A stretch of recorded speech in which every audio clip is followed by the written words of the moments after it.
Saya dari program studi Ilmu Komunikasi angkatan 2019 dan balik lagi kita di podcast ODS Talks. Sekarang ini saya sudah bersama narasumber dari Pendidikan Bahasa Indonesia dan Sastra. Selamat pagi, Bapak. Selamat pagi, Mbak Anissa. Sehat ya? Sehat, alhamdulillah. Bapaknya sehat. Sehat. Tadi kesini naik apa, Pak? Saya jalan kaki, karena dari kampus 1 ya. Oke, benar-benar.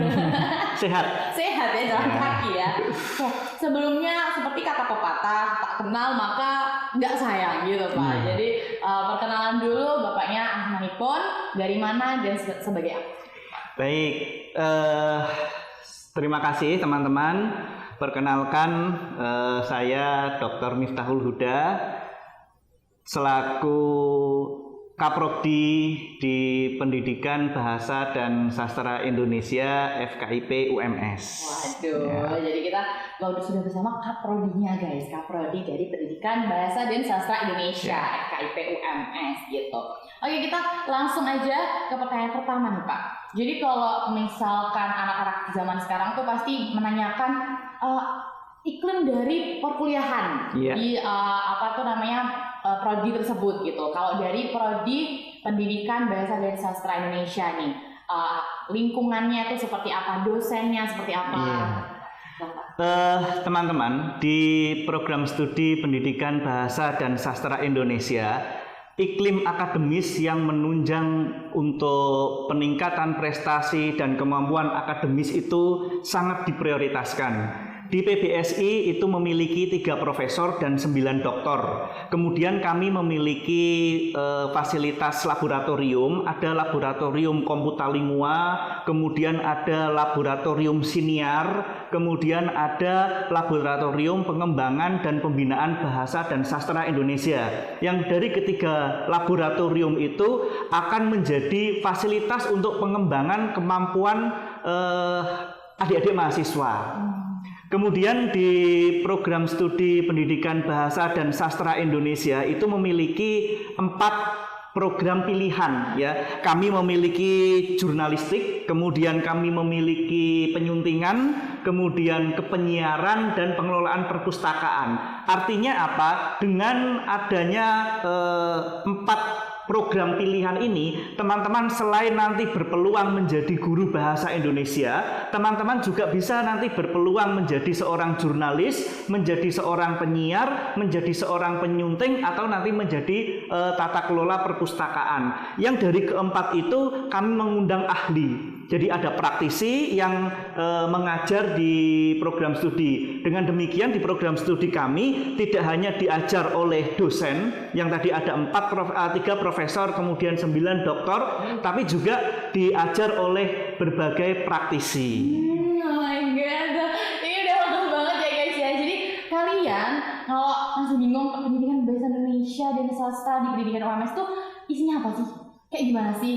Sebenarnya banyak banget, tadi udah disebutin sama Bapak Kaprodi, 3 profesor, 9 doktor. Waduh, itu udah lengkap banget. Ditambah ada program-program pilihannya, ada 4 program pilihannya. Jadi teman-teman nggak perlu ragu lagi kayak pendidikan bahasa Indonesia nanti belajarnya gimana ya? Nanti mata kuliahnya gimana ya? Apa cuma bahasa Indonesia terus kayak isinya ngerangkum, itu nggak mungkin kan? Nggak kayak gitu guys. Jadi ada banyak pilihan program pilihannya gitu.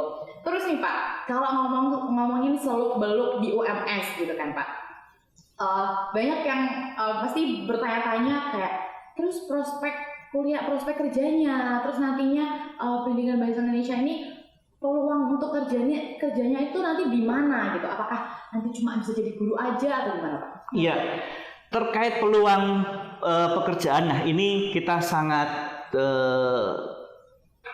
ada prospek yang sangat baik untuk lulusan dari program studi Pendidikan Bahasa dan Sastra Indonesia. Yang pertama adalah guru bahasa Indonesia. Teman-teman tahu mata pelajaran bahasa Indonesia itu di SMP dan SMA memiliki jam pelajaran yang lebih banyak. Artinya selama ada manusia dan selama negara Indonesia itu berdiri, maka pendidikan akan tetap ada. Jadi peluang jadi guru tetap ada selama, karena manusia itu kan butuh dididik, butuh diarahkan, butuh belajar, butuh sekolah, maka perlu ada guru, pasti ada guru. Jadi Guru itu adalah kebutuhan yang tidak berhenti selama manusia itu ada. Dan lebih khusus guru bahasa Indonesia juga akan selalu ada selama negara Indonesia ini berdiri. Karena bahasa nasional kita, salah satu poin dari Sumpah Pemuda itu kan bahasa Indonesia. Maka guru bahasa Indonesia itu sangat diperlukan. Sehingga jam pelajaran di SMP, di SMA itu lebih banyak. Maka kebutuhan guru di SMP dan SMA akan lebih banyak lagi. Satu. Kemudian yang kedua adalah BIPA. Bahasa Indonesia untuk penutur asing. Oh, gitu. Jadi sekarang eranya adalah global, ya. Kita sudah terbuka, banyak dari para wisatawan atau banyak mahasiswa atau siswa dari luar negeri yang ingin belajar di Indonesia, atau mereka membuka program bahasa Indonesia di negara masing-masing, itu kan perlu guru bahasa Indonesia. Nah, siapa yang mengajar BIPA? Siapa yang mengajarkan bahasa Indonesia untuk penutur asing? Ya, lulusan bahasa Indonesia. Gitu. Jadi selain guru di dalam negeri, itu juga bisa menjadi guru BIPA. Bisa ke Mesir, kemudian ke Prancis dan sebagainya. Kebetulan beberapa tahun yang lalu salah satu dosen di PBSI, ya, Pendidikan Bahasa dan Sastra Indonesia, itu bekerja sama dengan Al-Azhar University Mesir, itu membuka program studi bahasa Indonesia. Nah, dengan demikian apa? Berarti nanti diperlukan pengajar-pengajar bahasa Indonesia di Mesir.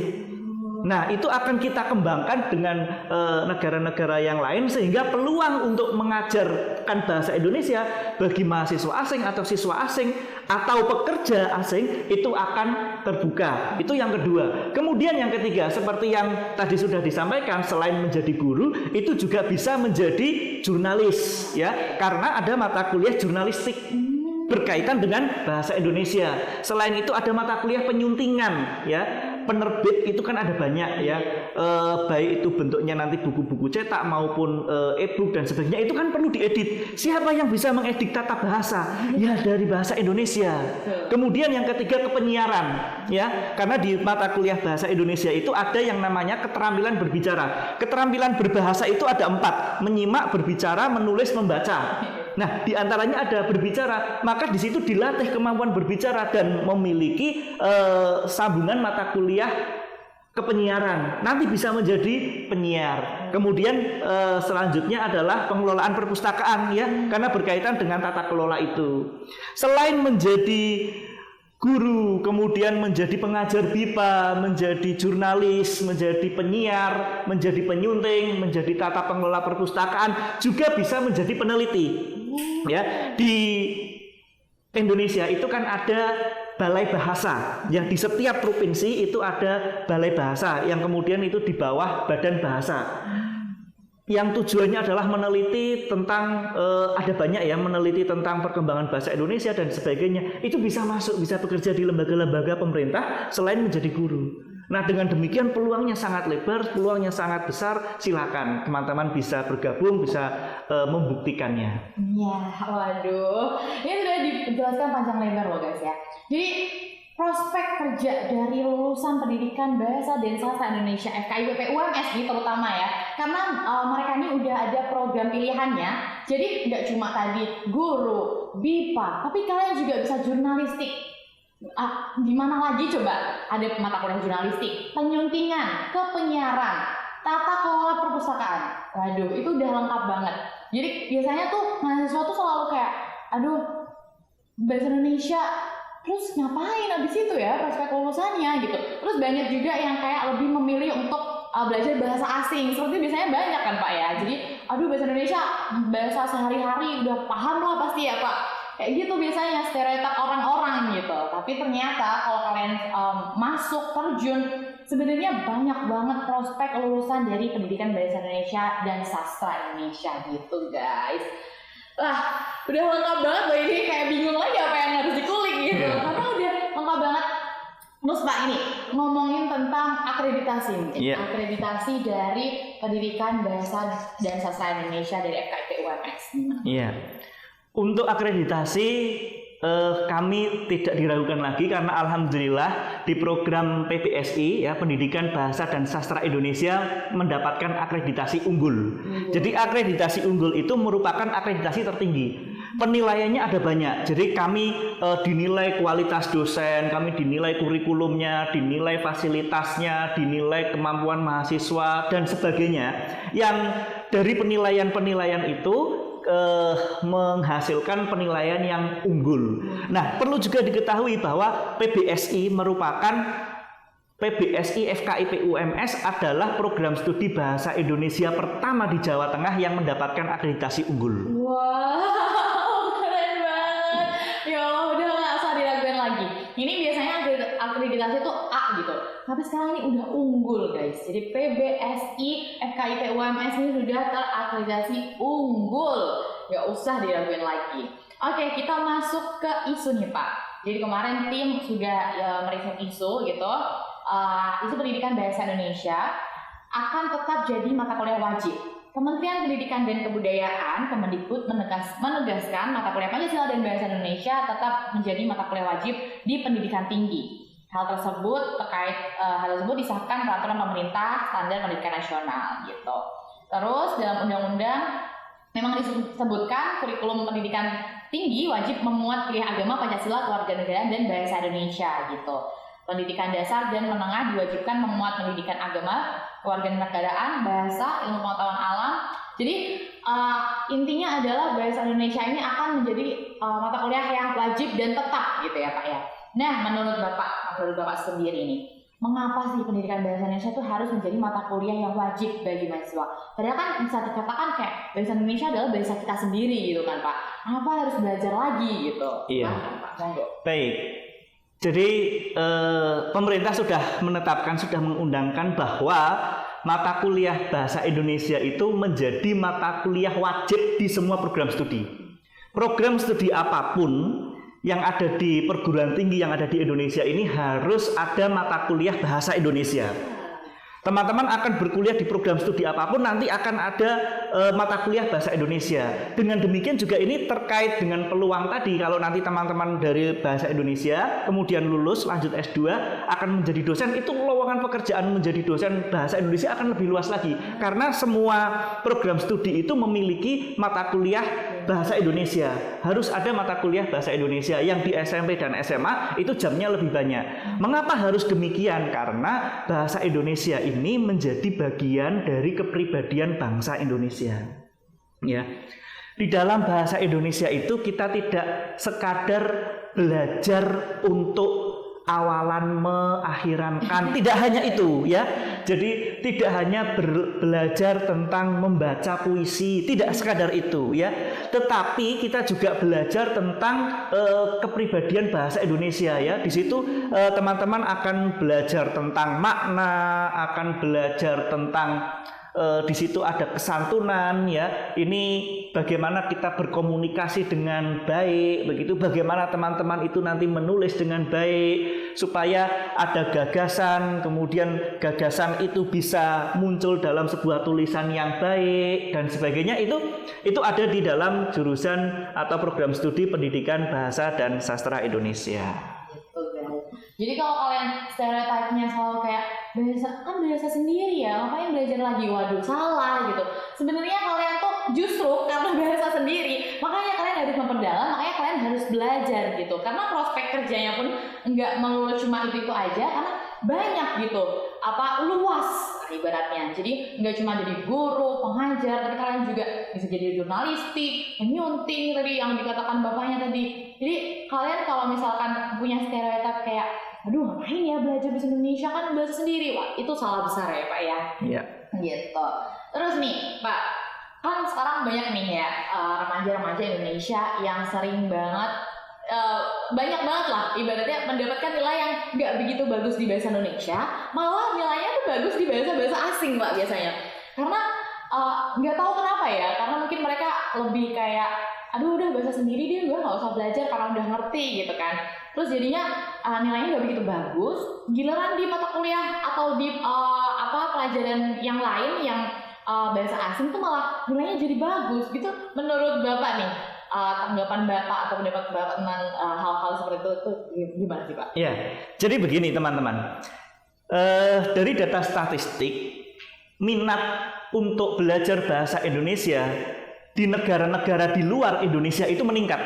Jadi di mancanegara, minat untuk belajar bahasa Indonesia itu semakin banyak. Dengan demikian itu konsentrasi untuk pembelajaran bahasa Indonesia bagi penutur bahasa asing itu sangat meningkat. Artinya bahwa masyarakat global, ya, orang-orang asing, pelajar asing, mahasiswa asing itu tertarik untuk belajar bahasa Indonesia. Nah, ini jangan sampai kita yang memiliki bahasa ini itu justru malah meninggalkan. Ini menjadi sebuah paradok akhirnya, yang dari luar itu ingin belajar. Dan ini sebenarnya menjadi peluang bagi kita untuk menjadi pengajar BIPA, tapi yang dari kita itu malah meninggalkan. Ini menjadi sebuah ironi itu ya. Jadi harus kita coba lihat lagi, oh ya, ini kita itu memiliki bahasa yang luar biasa, yang dari penutur-penutur asing itu tertarik karena banyak hal ya, dari faktor ekonomi, kemudian termasuk karakter bahasa sendiri. Karakter bahasa Indonesia itu luar biasa itu. Kalau dibandingkan dengan bahasa Inggris, bahasa Arab dan sebagainya, itu bahasa Indonesia memiliki karakter yang unik, karakter yang luar biasa, yang tidak dimiliki oleh bahasa-bahasa yang lain, sehingga mereka tertarik untuk belajar bahasa Indonesia. Jangan sampai kita yang memiliki bahasa malah meninggalkan, ya. Juga dari survei ya Mbak, kita melihat kemampuan teman-teman ya untuk berbicara secara baik dan formal di depan umum dalam jangka waktu yang panjang itu menurun. Jadi kemampuan untuk berbicara secara standar dengan menggunakan bahasa yang baik itu dari tahun ke tahun semakin menurun. Nah, ini menunjukkan bahwa ini kalau tidak segera ditangani, itu bisa saja nanti kita itu kehilangan jati diri. Nah, begitu. Maka ini penting itu teman-teman. Soalnya memang banyak Pak di luar sana tuh yang kayak ngerasa aduh, bahasa Indonesia kan bahasa sendiri ya, terus ya udah lah nggak usah belajar kayak gitu. Padahal sebenarnya orang-orang asing tuh malah banyak yang belajar bahasa Indonesia. Jangan sampai kita malah diajarin sama orang asing ya Pak ya, gitu teman-teman. Karena saya juga merasa tutur kata, tutur bahasa gitu juga harus dipelajari lebih lanjut gitu loh Pak. Karena biasanya di depan umum nervous, grogi, jadi bingung harus seperti apa. Jadi teman-teman kalau misalkan pengen belajar bahasa Indonesia, udah deh langsung aja di Pendidikan Bahasa dan Sastra Indonesia FKIP UMS, udah terakreditasi unggul. Tenaga pengajarnya tadi ada 3 profesor, 9 doktor, itu udah benar-benar profesional dan handal. Program pilihannya pun ada 4, ada jurnalistik, penyuntingan, kepenyiaran, dan tata kelola perpustakaan gitu. Jadi buat teman-teman nggak usah deh, biasanya kan orang-orang tuh milih mata kuliah atau milih jurusan itu selalu jurusan yang lagi boom atau yang banyak peminatnya, terus prospek kerjanya banyak kayak gitu Pak. Karena mereka nggak tahu Pak prospek kerja di pendidikan yang sebenarnya tuh juga luas gitu Pak. Jadi melalui podcast ini kalian harus ngerti ya, harus paham lah sebenarnya pendidikan bahasa Indonesia dan sastra Indonesia itu prospek kerjanya luas gitu. Udah semua dikupas tuntas. Mungkin untuk closing nih dari Bapak untuk calon mahasiswa baru yang mau daftar ke UMS khususnya FKIP gitu. Iya. Kenapa harus memilih pendidikan bahasa Indonesia? Kami menunggu teman-teman untuk bergabung ya di program studi pendidikan bahasa dan sastra Indonesia. Selain yang sudah disampaikan Pak Uda tadi, ada hal lagi yang menarik ya. Yang pertama, di program studi pendidikan bahasa Indonesia itu menyiapkan program OB sebagai pengganti skripsi. Ya, outcome based education. Jadi artinya teman-teman memiliki peluang bisa lulus tanpa skripsi. Itu dengan sekaligus ketika itu menghasilkan sebuah artikel yang terindeks internasional. Itu. Kemudian yang kedua, Alhamdulillah di program studi itu teman-teman mahasiswa memiliki banyak prestasi. Perlu kami sampaikan, kemarin teman-teman Ormawa di PBSI lolos P2 PPK, program PPK Ormawa, dulu PHP 2D, itu programnya pemerintah dengan menghasilkan pendanaan 40 juta. Kemudian lolos PKM, kemudian lomba-lomba yang lain. Itu menunjukkan bahwa atmosfer akademik di dalam program studi pendidikan bahasa Indonesia itu sangat baik. Bahkan kemarin ada yang juara taekwondo. Dengan demikian ini kita mendorong, kita mendukung, memberikan support kepada adik-adik mahasiswa yang memiliki minat, yang memiliki bakat itu untuk mengembangkan bakatnya. Jadi selain di bidang akademik, di dalam minat dan bakat ini juga kita perhatikan sehingga ini bisa dilihat buktinya adalah prestasi-prestasi yang dihasilkan oleh teman-teman mahasiswa ini luar biasa. Dan selain mendapatkan prestasi, ketika teman-teman itu memenangkan kejuaraan dan sebagainya, itu ada reward dari program studi. Jadi program studi memberikan reward khusus untuk teman-teman mahasiswa yang berprestasi. Jadi tidak ada alasan sebenarnya untuk tidak bergabung dengan PBSI FKIP UMS. Waduh, keren banget loh ini. Ini udah lengkap banget ya guys ya. Ada tadi akreditasi. Yang pertama akreditasi. Terus lulusan-lulusannya, mahasiswa-mahasiswanya juga berprestasi. Lolos dari PKM, terus tadi ada menang taekwondo. Pokoknya ya, kalau di pendidikan bahasa Indonesia ini enggak melulu kita saklek cuma di kelas, cuma mata kuliah di kelas doang, tapi kita juga keluar, kita juga ikut di perlombaan-perlombaan nasional bahkan internasional ya Pak ya, gitu. Oke, nggak terasa kita sudah berbincang lumayan lama, kita sudah mengupas tuntas dari pendidikan bahasa dan sastra Indonesia FKIP UMS. Terima kasih Bapak atas sama-sama Mbak Anissa, sukses selalu. Amin. Sukses juga untuk pendidikan bahasa Indonesia FKIP UMS. Ditunggu ya teman-teman, bapaknya udah nunggu nih di depan. Kalau ketemu bapaknya nanti salim ya. Siap. Yang ada di podcast ya, gitu. Oke.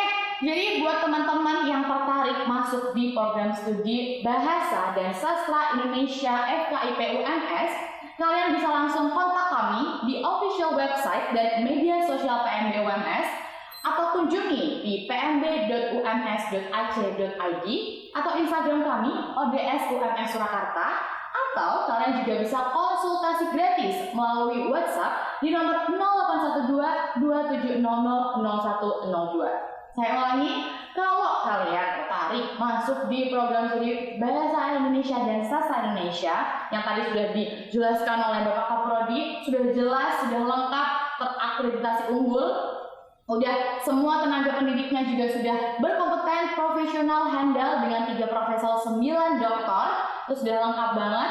Kalian bisa langsung kontak kami di official website dan media sosial PMB UMS atau kunjungi website kami di pmb.ums.ac.id atau Instagram kami ODS UMS Surakarta. Dan kalau kalian mau konsultasi gratis melalui WhatsApp juga bisa di nomor 0812 2700 0102. Jangan lupa juga saksikan podcast ini, podcast berbincang-bincang ini enggak cuma pendidikan bahasa dan sastra Indonesia, tapi kami juga berbincang dengan program studi seluruhnya di UMS ini di IG ODS UMS Surakarta, begitu. Terima kasih Bapak. Ya, sama-sama. Sukses selalu. Nanti kapan-kapan kita berbincang lagi nih. Siap. Jika ada waktu gitu. Siap. Saya Anissa Siti Mutahara pamit undur diri. Mohon maaf jika ada kata-kata yang kurang berkenan. Wabillahi taufiq wal hidayah. Wassalamualaikum warahmatullahi wabarakatuh. Waalaikumsalam warahmatullahi wabarakatuh.